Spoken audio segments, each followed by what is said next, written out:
Real functions क्या होंगे? Function f a to b is called real valued function if b is a subset of R set of all real numbers. Alternatively, a function which has either R or one of its subsets on its range is called a real valued function. दोनों ही definitions आपको क्या बता रही हैं? अगर हमारे पास दो sets हैं a और b जिस पे हम फंक्शन डिफाइन कर रहे हैं तो दोनों ही सबसेट होने चाहिए R के, और R यहाँ पर क्या है? real valued function. So f is a real function when a and b both are subsets of real valued function. अब हम बात करते हैं डोमेन और range of a real function.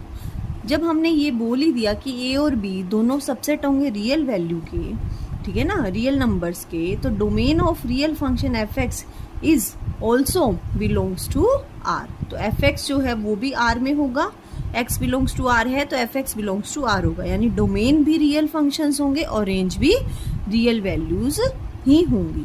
ठीक, जैसे हम एक एग्जांपल लेते हैं. f(x) लिया हमने 2x - 5/x + 1.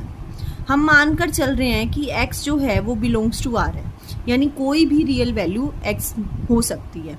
अगर हम इसमें देखा तो x को अगर हम -1 पुट करते हैं तो क्या होता है? 2 - 1 - 5, कोई दिक्कत नहीं है. x + 1 - 1 + 1 0, डिनोमिनेटर में 0 आ रहा है, तो यहाँ हमारे यहाँ इशू आ रहा है. तो अगर हम ये देखें कि 2x - 5 की डोमेन क्या है,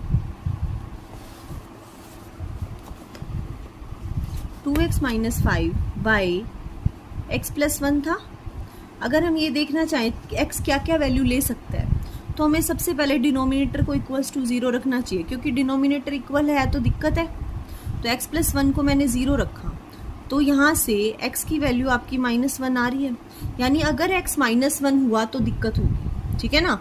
तो अगर हम डोमेन में पूरा रियल नंबर ले लें, सिर्फ एक -1 का जो सबसेट है उसको माइनस कर दें तो डोमेन आ जाएगी. ठीक है ना. इन सब पे कहीं ना कहीं रेंज एग्जिस्ट कर रही है, सिर्फ और सिर्फ कहाँ नहीं कर रही है?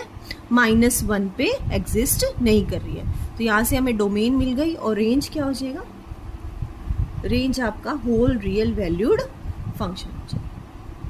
तो पूरा रियल नंबर्स का सेट डोमेन हो जाएगा -1 को छोड़ के, और रेंज में आपका पूरा रियल वैल्यू फंक्शन हो जाएगा. ठीक. इसी तरह से अगर हम एक और फंक्शन ले, x - 2/x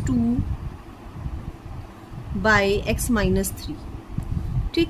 तो इस केस में आप बताइए डोमेन क्या होगा?